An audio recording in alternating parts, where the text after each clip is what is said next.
Friends, welcome in YouTube classes with Rahul Gupta. Students, subscribe my channel chemistry learning with Rahul Gupta. Students, videos पसंद आए तो videos को like कीजिए, share कीजिए. यदि कोई प्रॉब्लम रहे तो कमेंट भी कीजिए. That is chapter 4 chemical kinetics. Note down notes continuously students. So students, let's start. Last topic हमारा चल रहा था half life of a reaction. देखिए स्टूडेंट्स, यदि जीरो ऑर्डर रिएक्शन की बात करें तो यदि कोई आपका रिएक्टेंट प्रोडक्ट में कन्वर्ट होता है तो आप कैसे हाफ लाइफ कैलकुलेट करेंगे. रिएक्शन थी आपकी A equals to minus K T plus A naught, जहां पर A concentration of A at any time और ए नॉट थी आपकी प्राइमरी या इनिशियल कंसेंट्रेशन. अब टी टाइमिंग किसके इक्वल होगी? टी हाफ के इक्वल होगी. तो आपका जो ए होगा वो प्राइमरी का आधा हो जाएगा, यानी इनिशियल कंसेंट्रेशन का आधा हो जाएगा. तो आप क्या करेंगे, ए की जगह आप ए नॉट बाई टू रख देंगे. इस तरीके से सॉल्व आउट करेंगे तो आपके पास टी हाफ की जो वैल्यू निकल कर आ जाएगी वो क्या निकल कर आएगी? ए नॉट अपॉन टू के आ जाएगी टी हाफ की वैल्यू. ये आपका रिलेशनशिप रहेगा टी हाफ ए और इनिशियल कंसंट्रेशन के बीच में. It means T half is directly proportional to E naught, क्योंकि के की वैल्यू कांस्टेंट रहेगी, टी की वैल्यू कांस्टेंट रहेगी. अब आप फर्स्ट ऑर्डर रिएक्शन में देख लीजिए. यहाँ पर ए यदि प्रोडक्ट में कन्वर्ट हो रहा है, यानी कोई रिएक्टेंट ए प्रोडक्ट में कन्वर्ट हो रहा है, तो क्या होगा? तो ये स्टूडेंट्स रिएक्शन होती है फर्स्ट ऑर्डर के लिए K equal to 2.303 upon T log A naught upon A. T की वैल्यू आपकी टी हाफ हो जाएगी, A equal to A naught upon two हो जाएगा. वैल्यू पुट कर लेंगे इसे इक्वेशन में. आप जब वैल्यू पुट करेंगे ए नॉट से ए नॉट कैंसिल आउट हो जाएगा. लॉग टू की वैल्यू पुट कर लेंगे 0.3010 और सॉल्व आउट करने के बाद आंसर आ जाएगा T half is equal to 0.693 upon K. So इससे आप समझ सकते हैं कि यहाँ पर टी हाफ जो है वो रिएक्टेंट की कंसंट्रेशन पर डिपेंड नहीं करता है. देखिए students, integrated rate equation first order gas phase reaction के लिए आपकी इक्वेशन क्या थी? Rate equal to minus D A upon D T equal to K A की पावर एन. यहाँ पर एन क्या था? ऑर्डर ऑफ द रिएक्शन था. अब इस चीज को आपको यहाँ पर इंटीग्रेटेड रेट इक्वेशन में समझना है. स्टूडेंट्स, यदि जीरो ऑर्डर रिएक्शन है तो एन की वैल्यू क्या हो जाएगी? जीरो हो जाएगी. Minus D upon D T is equal to K हो जाएगा. D A equal to minus K D T हो जाएगा. जब आप इसका इंट्रीगल लेते हैं तो वहां पर क्या आ जाएगा? देखिए इंट्रीगल लेने पर आपके पास वैल्यू आ जाएगी A equal to minus K T plus सी. ये अभी हमने पहले भी प्रूफ करके दिखाया था, जहां पर सी आपकी कंसेंट्रेशन ऑफ इंटीग्रेशन है. ठीक है स्टूडेंट्स. उसके बाद इनिशियल कंसंट्रेशन के बेस पर ए इक्वल टू ए नॉट हो जाएगी आपकी. लेट कर लेंगे आप टी टाइमिंग जीरो पर, यानी टाइम जो रहेगा वहां पर जीरो रहेगा आपका. और यदि आपकी इक्वेशन में टी टाइमिंग जो है वो टी हाफ में कन्वर्ट होगा तब किस तरीके से कैलकुलेट करेंगे? टी आपने जीरो पुट किया, सी की वैल्यू ए नॉट आ गई. ए नॉट की वैल्यू को आप सी की जगह पुट कर लेंगे. A equal to minus K T plus C, A equal to minus K T A naught plus A naught हो जाएगा. ये आपकी सेकेंड इक्वेशन आ गई. और ग्राफ भी मैंने आपको पहले बनाकर दिखाया था, इस चीज को भी समझ लीजिए. ये कंसंट्रेशन और टाइम के बीच का ग्राफ था जीरो ऑर्डर रिएक्शन के लिए स्टूडेंट्स, जिसमें y इंटरसेप्ट हो रहा था ए नॉट पर और स्लोप हो रहा था माइनस के. जीरो ऑर्डर रिएक्शन आपकी H2 plus Cl2 is equal to sunlight के प्रेजेंस में 2HI बन जाएगा. फोटोसिंथेसिस रिएक्शन भी आपकी जीरो ऑर्डर रिएक्शन होती है, ये भी ध्यान से समझ लीजिएगा. तो these are the reaction which is belongs from zero order reaction. Ammonia की रिएक्शन है नाइट्रोजन हाइड्रोजन में कन्वर्ट होने वाली. ये reaction high temperature high pressure पे होती है. हाइड्रोजन आयोडाइड, हाइड्रोजन गैस और आयोडीन गैस की रिएक्शन. अब बात करते हैं फर्स्ट ऑर्डर रिएक्शन के बारे में. The rate of reaction is proportional to the first power of the concentration of the reactant is called a first order reaction. ये डेफिनेशन भी आपने पढ़ी है. यहाँ पर एन की वैल्यू क्या हो जाएगी? वन इक्वल हो जाएगी. तो देखिए minus D A upon D T equal to K A की पावर वन हो जाएगी. So students, D A upon A equal to minus K D T हो जाएगा. दोनों और इंटीग्रेशन कर लेंगे. के की वैल्यू कांस्टेंट है तो इंटीग्रेशन से बाहर आ जाएगी. लॉग ए इक्वल टू हो जाएगा आपके पास माइनस के टी प्लस सी. ये आपकी एक इक्वेशन हो जाएगी फर्स्ट ऑर्डर रिएक्शन की, जहां पर सी क्या है? कांस्टेंट ऑफ इंटीग्रेशन है आपके लिए. अब यदि A equal to A naught T timing zero के लिए लेंगे, इनिशियल कंसंट्रेशन पर बेस करके लेंगे तो क्या होगा? देखिए, तो जब आप टी की वैल्यू जीरो पुट करोगे तो ए के इसके ए नॉट के इक्वल हो गया, यानी C equal to log E A naught हो गया. सी की वैल्यू आप पुट कर देंगे वहां पर. इक्वेशन में log E A equal to minus K T plus log E A naught हो गया आपके पास। इस तरीके से रिएक्शन हो जाएगी आपकी। इसे और आप सॉल्व आउट कर लोगे, log ए नॉट को इधर ले आएंगे आप, तो k इक्वल टू आ जाएगा 1/t log E A naught upon A zero. अब log ई किसके इक्वल होता है? 2.303 log बेस 10 के इक्वल होता है। इस वैल्यू को आप रिप्लेस कर लोगे तो फॉर्मूला आ जाएगा k equal to 2.303 upon T log base 10 A naught upon A log 10 A naught upon A जो इक्वल हो जाएगा वो हो जाएगा के टी अपॉन 2.303 के। ये इक्वेशन आपको फर्स्ट ऑर्डर रिएक्शन है, ध्यान रखनी है स्टूडेंट्स। फर्स्ट ऑर्डर की बात आप कर रहे थे तो देखिए वहां पर यदि a इक्वल टू a1 और t इक्वल टू t1 रखें तो क्या कंडीशन होगी? log E A equal to log E a1 हो जाएगा और log E a1 equal to आ जाएगा minus K T plus log minus K T 1 log E A naught आ जाएगा। इसी तरीके से a2 के लिए भी हो जाएगा, t2 के लिए भी हो जाएगा टाइमिंग पर बेस। देखिए स्टूडेंट्स, जैसे a equal to a2 t equal to t2 रख लिया है इस वैल्यू को पुट करने के लिए, सॉल्व करने के लिए, तो log e a2 equal to minus K t2 plus log e a naught हो जाएगा। इस वैल्यू को आप सिंपल आउट कर लेंगे। ये क्वेश्चन नंबर 4 आ गई आपके पास। So log E A minus log E A naught equal to minus K T आ जाएगा और log A minus log B equal to log A upon B होता है। ये फॉर्मूला आपको पता होना चाहिए। So log A upon e log E A upon A naught equal to minus K T, दोनों और एंटी लॉग ले लेंगे दोनों साइड्स में, तो आपके पास इक्वेशन आ जाएगी A equal to A not ई की power minus K T. Anti log लेने के बाद ये इक्वेशन आपको ध्यान रखनी है। ये क्वेश्चन नंबर 6 हो गई। अब ग्राफ रिप्रेजेंटेशन देख लीजिए, इनिशियल कंसंट्रेशन log ई ए और टाइम के बीच का। देखिए इस तरीके से फर्स्ट ऑर्डर रिएक्शन प्रिपेयर्ड होगी आपकी, जिसमें स्लोप माइनस के इक्वल होगा आपका। तो log ए नॉट अपॉन ए और टाइम का रिलेशनशिप इस तरीके से रिप्रेजेंट करेंगे, वो भी देख लीजिए आप। सो स्लोप रहेगा के अपॉन 2.303। अब देख लीजिए A A plus B B equal to product, तो आप D X upon D T किसके इक्वल हो जाएगा? के ए की पावर एन बी की पावर एम, यानी एन प्लस एम किसके इक्वल होगा? 1, क्योंकि वो फर्स्ट ऑर्डर रिएक्शन से रिलेटेड है। Example of first order reaction dinitrogen penta oxide का ले सकते हैं, नाइट्रस ऑक्साइड का ले सकते हैं आप इस रिएक्शन में। तो ये आपके फर्स्ट ऑर्डर रिएक्शन के एग्जाम्पल्स हैं, बहुत ध्यान से देख लीजिए। उसके बाद आता है next pseudo first order reaction. किस तरीके से आप समझेंगे इसे देख लीजिए। यदि ए और बी दो रिएक्टेंट हैं और उससे प्रोडक्ट कन्वर्ट होकर सी बन रहा है और उसमें बी एक्सेस अमाउंट में है, यानी कोई भी एक एक्सेस अमाउंट में है, तो उसमें ये स्यूडो फर्स्ट ऑर्डर के रिएक्शन के एग्जाम्पल होता है। इसमें रेट इक्वल टू के ए होगा।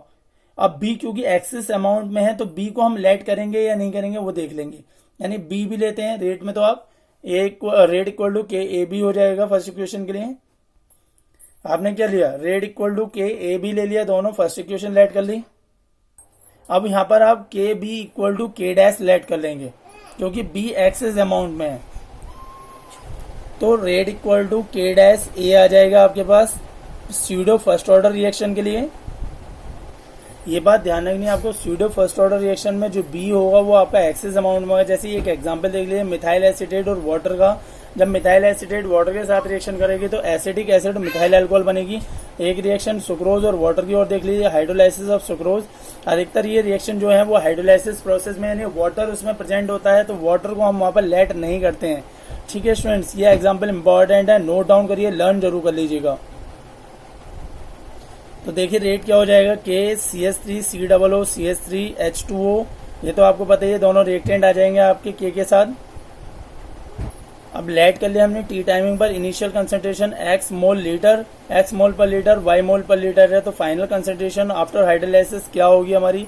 शुरू में प्रोडक्ट 0 थे, तो इधर आपका फाइनल कंसंट्रेशन हाइड्रोलाइसिस करने पर जो रिएक्टेंट है वो आपका एसीटोन यानी मिथाइल एसीटेट 0 हो जाएगा, वाटर y-x हो जाएगा, एसिटिक एसिड x हो जाएगा, मिथाइल अल्कोहल x हो जाएगा, जहां पर x की वैल्यू जो है वो बहुत कम है y के कंपैरिजन में। तो इसमें H2O K को आप K डैश लेट कर लेंगे क्योंकि ये स्यूडो फर्स्ट ऑर्डर रिएक्शन है। यहाँ पर एक जो है एक्सेस अमाउंट में है, तो rate equal to K dash CH3 COO CH3 हो जाएगा आपके पास।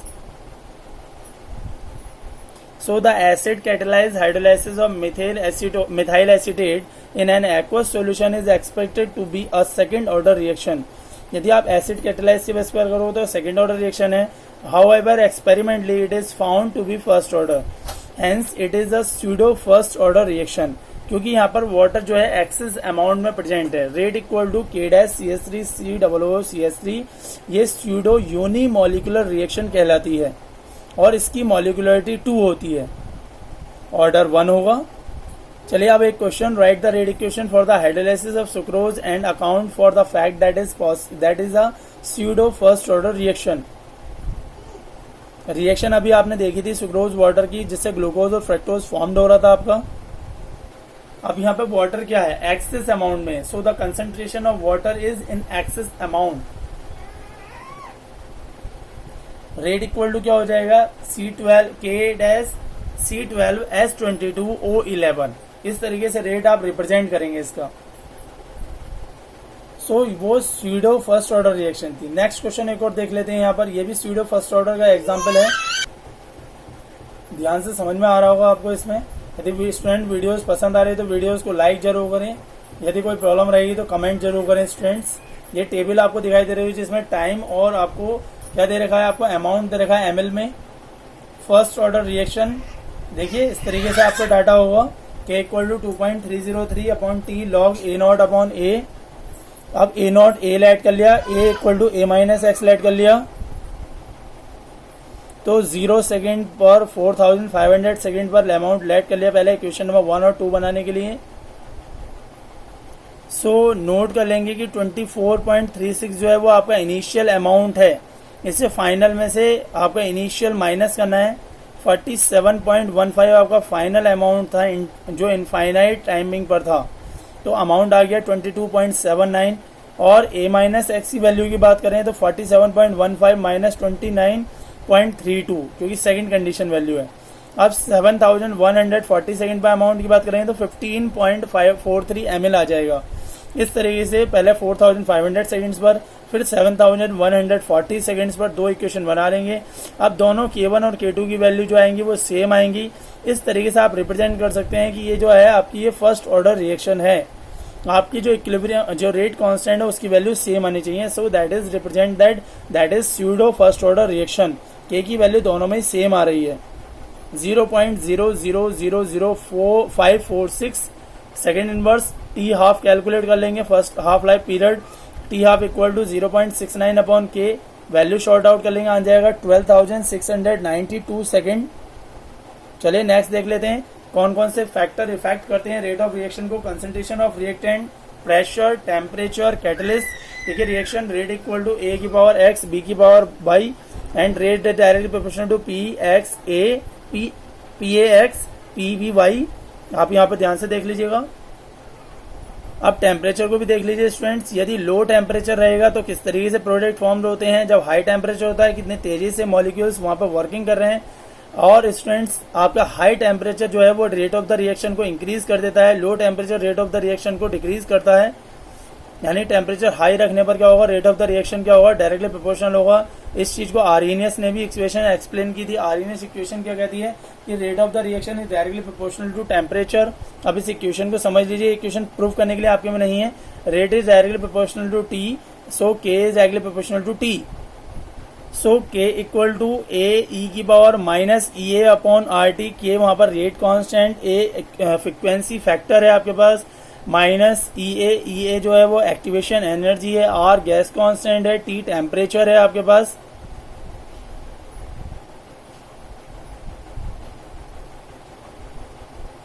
अब इस इक्वेशन को देख लीजिए आप. ClNO2 गैस की फॉर्म में NO2 की रिएक्शन हो रही है, रिवर्सिबल साइन है. NO2 ClNO2 फॉर्म्ड हो रहा है. देखिए किस तरीके से बॉन्डिंग हो रही है वो भी देख लीजिए आप. इस तरीके से ये पास पास आएंगे और बॉन्डिंग बना लेंगे इस तरीके से. देखिए ध्यान से. तो ये आपके फाइनल रिएक्शन है. देखिए किस तरीके से बॉन्डिंग बन रही है. आपका पहले ClNO2 बनना था, NO2 के साथ रिएक्शन कराया इसने. अब इस इक्वेशन के लिए आप ग्राफ देख लीजिए. देखिए किस तरीके से ग्राफ आपका रिप्रेजेंट होता है रिएक्टेंट्स और प्रोडक्ट के बीच में, और रिएक्शन कोऑर्डिनेट्स कैसे फॉर्म करता है पोटेंशियल एनर्जी के बीच में. ये ग्राफ है आपका. रिएक्टेंट क्या करेगा, पहले हाई टेम्परेचर तक जाएगा, हाई पोटेंशियल एनर्जी को ब्रेक करेगा, फिर आपका प्रोडक्ट धीरे धीरे करके लो हो जाएगा, वो आपका एक्टिवेटेड कॉम्प्लेक्स कहलाएगा। ये इसका जो मैक्सिमम पॉइंट होगा ये होगा आपका एक्टिवेशन एनर्जी, जहां पर वो रिएक्शन करना स्टार्ट करेगा। It means minimum energy required to cause a reaction, जो उस रिएक्शन को होने के लिए मिनिमम एनर्जी चाहिए। Even through the reaction is spontaneous, delta G negative होगी, the reactant molecules still need to go through the transition state in order to react. ठीक है स्टूडेंट्स, वहां पर जितनी भी आपकी जो गिब्स एनर्जी रहेगी यदि आपकी नेगेटिव होती है तो ये रिएक्शन आसानी से होगी। आप कॉलिजन थ्योरी को देख लीजिए, आप कॉलिजन थ्योरी इसका लास्ट टॉपिक है, बहुत इंपॉर्टेंट टॉपिक है इस चीज को, बट ये थ्योरी फेल हो गई थी अपने आप में। कॉलिजन थ्योरी क्या कहती है कि जब आपके ए सॉल्यूट और सॉल्वेंट की आप रिएक्शन कराते हैं तो वो क्या करते हैं, इनएक्टिव कॉलिजन है। जब आपके सॉल्यूट का और सॉल्वेंट का अट्रैक्शन ज्यादा है तो आपको क्या करना होगा, सॉल्यूट और सॉल्वेंट के जो पार्टिकल्स हैं उनके बॉन्डिंग को ब्रेक करने के लिए आपको क्या चाहिए, थ्रेशोल्ड एनर्जी चाहिए। ठीक है, अब इस चीज को आप देख लीजिए कैसे वहां पर उनके बीच में टक्कर हो रही है और बॉन्ड कैसे क्रिएट हो रहे हैं। इस चीज को आरएनएस इक्वेशन में मैक्सवेल और बोल्ट्जमैन ने भी एक्सप्लेन किया था, जिन्होंने आपका फ्रैक्शन ऑफ मॉलिक्यूल्स और काइनेटिक एनर्जी के बाद ग्राफ दिया। ये बोल्ट्जमैन मैक्सवेल डिस्ट्रीब्यूशन कर्व कहलाता है। देख लीजिए ध्यान से किस तरीके से कर्व एक्टिवेशन एनर्जी को रिप्रेजेंट कर रहा है। देखिए T1 टाइमिंग पर, T2 टाइमिंग पर, देखिए डिफरेंट है दोनों के बीच में, एक्टिवेशन एनर्जी के बीच में। जब आप टेम्परेचर इफेक्ट करेंगे देखिए किस तरीके से यहाँ पर वर्किंग हो रही है मॉलिक्यूल्स की, दिख रही होगी आपको, देखिए ग्राफ में। तो K equal to A E की power minus E A upon R T, Arrhenius equation अभी आपने पढ़ी थी, जिसके बेस पर Boltzmann Maxwell distribution curve prepare किया गया था T1 T2 के बेस पर। देख लीजिए इधर ध्यान से, fraction of molecules that have kinetic energy greater then EA. So taking natural logarithm on both sides of the Arrhenius equation, log E k equal to minus E A upon R T plus log E A बन जाएगा। ये graph हो जाएगा log E के और 1 upon T के बीच में। देखिए बहुत ध्यान से देख लीजिएगा, इस तरीके से स्लोप क्या रहेगा, minus E A upon R रहेगा यहाँ पर। इस ग्राफ को बहुत ध्यान से देख लीजिए। देखिए स्टूडेंट्स, आपके पास यहाँ पर log E K equal to minus E A upon R T plus log E A हो जाएगा। ये वैल्यू आप पुट कर लेंगे यहाँ पर। जब इस वैल्यू को आप शॉर्ट आउट करोगे तो आ जाएगा log K equal to minus E A upon 2.303 R T plus log A आ जाएगा। ये वैल्यू बहुत ध्यान से देख लीजिएगा इस चीज को, इस वैल्यू को ध्यान से देखिए। T1 टेम्परेचर, T2 टेम्परेचर पर देखिए, T1 टेम्परेचर पर देख लीजिए, T2 टेम्परेचर पर देख लीजिए ध्यान से।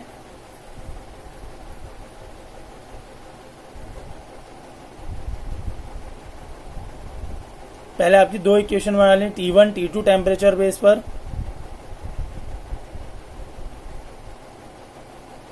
फिर उन दोनों का रिलेशनशिप आपने इक्वेशन नंबर 1 में से इक्वेशन नंबर 2 को माइनस कर लिया। ध्यान से देख लीजिए, इसे log K2 minus K1, log K1 equal to E A upon 2.303 RT1 minus E A upon 2.303 RT2, log K2 upon K1 equal to E A upon 2.303 R bracket T1 upon T1 minus 1 upon T2। तो finally आपकी reaction ये हो गई आपकी log K2 upon K1 equal to E A upon 2.303 R bracket T2 minus T1 upon T1 T2। एक numerical देख लेते हैं स्टूडेंट, चलिए। इसमें आपको एक्टिवेशन एनर्जी कैलकुलेट करनी है। जो वैल्यू गिवन है, T1 गिवन है, T2 गिवन है, K1 गिवन है, K2 गिवन है, R गिवन है। इस वैल्यू को इस फॉर्मूले में पुट करेंगे, देखिए EA कैलकुलेट होकर आएगा आपके पास। देखिए सॉल्यूशन देख लीजिएगा, इस तरीके से आपको लॉग की वैल्यू भी आपको पता होनी चाहिए, किस तरीके से कैलकुलेट करेंगे। अब बात करते हैं effect of catalyst on the rate of the reaction and collision theory. Concentration of reactant, temperature, catalyst. आपको पता होना चाहिए कि रेट का जो कैटलिस्ट का भी इफेक्ट होता है रेट ऑफ द रिएक्शन पर, कैसे वो इफेक्ट करते हैं, ये इस प्रोपोर्शनल साइन से रिप्रेजेंट हो रहा है। A is directly proportional to B, catalyst है, रिएक्टेंट और प्रोडक्ट आपका फॉर्म्ड हो रहा है। देख लीजिए कैटलिस्ट की हेल्प से। कैटलिस्ट रेट ऑफ रिएक्शन को इफेक्ट करता है, कभी रेट ऑफ रिएक्शन बढ़ा देता है, कभी कम कर देता है। जैसी रिएक्शन की पॉसिबिलिटी होती है उस रिएक्शन को वो वहां पर रिटार्ड या एनहेंस करता है। कैटलिस्ट का बहुत इंपॉर्टेंट रोल होता है। दो टाइप के कैटलिस्ट होते हैं, एक पॉजिटिव कैटलिस्ट होता है आपके पास और दूसरा होता है नेगेटिव कैटलिस्ट। पहले पॉजिटिव कैटलिस्ट को देख लेते हैं स्टूडेंट्स। तो पॉजिटिव कैटलिस्ट वो होते हैं जो reaction rate of the reaction को इंक्रीज करते हैं, कंज्यूम्ड नहीं होते हैं रिएक्शन में, and don't change the equilibrium constant for the reaction. जैसे कि इस तरीके से देख लीजिए, कैटलिस्ट के बगैर यदि तो वो 10 मिनट में हो रही है तो कैटलिस्ट के साथ वो 5 मिनट में हो रही है। इस तरीके से उन्होंने टाइमिंग चेंज कर दी, कम कर दी। A catalyst shortens the time required to establish equilibrium and that is a small quantity of catalyst can catalyse a large quantity of reactants. इसमें क्या होता है, रिएक्टेंट कैटलिस्ट की बहुत छोटी क्वांटिटी भी लार्ज क्वांटिटी ऑफ रिएक्टेंट्स को consume कर लेती है, यानी उसे आपकी रिएक्शन से प्रोडक्ट में कन्वर्ट कर देती है। इसमें एक एग्जांपल देख लीजिए, जैसे कि आपका हाइड्रोजन गैस यहाँ पर आपका इथेन के साथ फॉर्म कर रहा है और ये आपका क्या बना रहा है, इथेन बना रहा है। तो निकेल जो यहाँ पर एक कैटलिस्ट का वर्क कर रहा है, जो इस रिएक्शन को जल्दी होने में और ज्यादा अमाउंट में होने में हेल्प कर रहा है। Catalyst increases the rate of the reaction by providing a new mechanism that has a lower activation energy for the reaction। Students बहुत ध्यान से देख लीजिए, इस ग्राफ को देखिए कैसे बगैर कैटलिस्ट और कैटलिस्ट के साथ रिएक्शन हो रही है आपकी। देखिए पोटेंशियल रिएक्शन और रिएक्शन कोऑर्डिनेट में देख लीजिए, रिएक्टेंट यदि कैटलिस्ट के साथ रिएक्शन कर रहा है तब क्या इफेक्ट हो रहा है, और कैटलिस्ट के बगैर हो रहा है तो किस तरीके से रिएक्शन बना रहा है। इस तरीके से निकेल क्या करेगा, वहां पर एक सरफेस दे देगा, कैटलिस्ट का वर्क करेगा, जो उसमें डबल बॉन्ड को ब्रेक करने में आसानी रहेगी उसमें। ठीक है स्टूडेंट्स, इस तरीके से हाइड्रोजन आपका ऐड हो जाएगा कैटलिस्ट के साथ। देखते चले जाइए किस तरीके से कैटलिस्ट क्या होता है, पहले ऐड होता है, ऐड होने के बाद जब रिएक्शन पूरी हो जाती है वो अपने आप वहां से रिमूव हो जाता है। कैटलिस्ट का केवल प्रेजेंस उस रिएक्शन के रेट को इफेक्ट कर देती है। देखिए स्टूडेंट्स, पहले हाइड्रोजन हाइड्रोजन के बीच में बॉन्डिंग थी, अब क्या हो गया, हाइड्रोजन हाइड्रोजन दोनों ही निकेल के साथ बॉन्डिंग बना लिए। ये हायर एनर्जेटिक आपका एक्टिवेटेड कॉम्प्लेक्स है। इस तरीके से ये ऐड हो जाएगा कैटलिस्ट की प्रेजेंस में और वो डबल बॉन्ड ब्रेक हो जाएगा वहां पर। चलिए collision theory of chemical reaction की बात कर लेते हैं। मैक्स टुवार्ड्स ने दी थी 1916 में दी थी, विलियम लुइस ने 1918 में उसका एक्सप्लेनेशन भी किया था। केमिकल रिएक्शन कैसे होती है उस चीज को उन्होंने एक्सप्लेन किया था वहां पर। देखिए जब उनके बीच में कॉलिजन होता है पार्टिकल्स के बीच में, तब वो प्रोडक्ट फॉर्म करना स्टार्ट करते हैं। वो पहले आपस में टकराते हैं और टकराने के बाद क्या मतलब, कॉलिजन का मतलब ही टकराने से होता है। जब वो आपस में टक्कर करेंगे तभी वो उस चीज को वहां पर इफेक्टिव, जो आपकी मान लीजिए बॉन्ड दोनों के बीच में ज्यादा बॉन्डिंग है तो वो फॉर्म नहीं करेंगे। वो क्या करेंगे, आपस में मॉलिक्यूल्स को फॉर्म करने के लिए, प्रोडक्ट को बनाने के लिए उनके बीच की जो बॉन्डिंग है वो वीक होती जानी चाहिए। इतना कोलिजन होना बहुत जरूरी है, तभी वो प्रोडक्ट बनाएंगे वहां पर। देखिए जिसमें इथाइल ब्रोमाइड और हाइड्रोक्साइड आयन की रिएक्शन ली गई है एग्जाम्पल के फॉर्म पे। किस तरीके से रिएक्शन, एक इम्प्रॉपर ओरिएंटेशन हो रहा है, एक प्रॉपर ओरिएंटेशन होता है। जब इम्प्रॉपर ओरिएंटेशन रहेगा तो प्रोडक्ट नहीं बनेगा, यदि इम्प्रॉपर आपका प्रॉपर ओरिएंटेशन रहेगा तो प्रोडक्ट फॉर्म्ड हो जाएगा। इस तरीके से आपके रिएक्शन किस तरीके से पॉसिबल होती है वो चीज यहाँ पर एक्सप्लेन की गई है। तो rate constant Z K equal to Z A B into E की power minus E A upon R T, ये तो आपका फॉर्मूला पहले से ही पता है। जेड ए बी क्या है, आपका collision frequency of reactants A and B है, और ई की power minus E A upon R T क्या है, fraction of the molecules with activation energy greater than E A, यानी कि एक्टिवेशन एनर्जी ग्रेटर है। देखिए किस तरीके से रिएक्टेंट रिएक्शन कर रहे हैं, कोलिजन कर रहे हैं, तब प्रोडक्ट फॉर्म्ड हो रहा है। तो ये एक स्टेरिक फैक्टर पी का यहाँ पर फॉर्म्ड होता है। अब देखिए पी क्या होता है, collision between molecules with the proper orientation, that is called steric factor P. So we can say that K equal to PZAB e की power minus EA upon RT। Rate of the chemical reaction पर base कर लेते हैं। देखिए कैसे potential energy और reaction coordinate effective collision करते हैं, तब आपका प्रोडक्ट फॉर्म्ड होता है। ये रिएक्शन आपको बहुत समझनी जरूरी है। यदि इनइफेक्टिव कोलिजन रहेगा तो वहां पर प्रोडक्ट फॉर्म नहीं होता। इफेक्टिव कोलिजन यानी उनकी जो टक्कर है उसका इफेक्ट पड़ना चाहिए,